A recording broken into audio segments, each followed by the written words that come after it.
Hi YouTube, author Stephanie Newell, and this is the Life of a Writer channel. Today's video, how to write a book about yourself.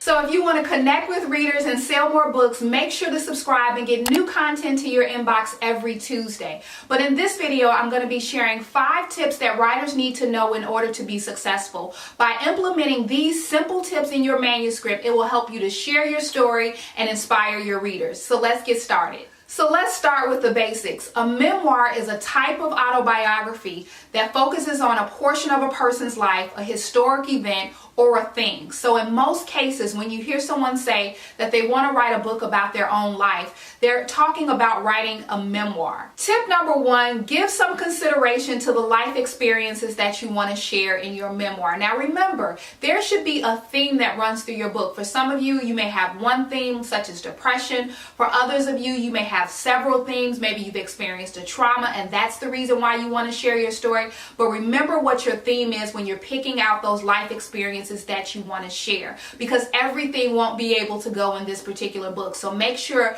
that whatever life experiences you're sharing, that it relates to the theme of your book. Tell me down in the comment section, what is the theme for your book? Tip number 2, start with an introduction. So for most of us, we don't have an existing audience and most people are not going to know who we are. So we can't just assume that people know who we are, they know our experiences, and that they know enough about us to be engaged in our life story. So the first place that you want to start is with an introduction where you explain who you are, why you're sharing this particular story, and what the reader will gain from reading your book. Tip number 3, remember, you don't have to tell your story in a chronological order. Although it may be easier, you don't have to start at your birth and end at present day. You want to tell your story in a way that is logical for your readers so that they can understand why and how you got to where you are. Tip number 4, make sure to inspire and motivate your reader, and also make sure that you hold true to any promises that you made in the introduction.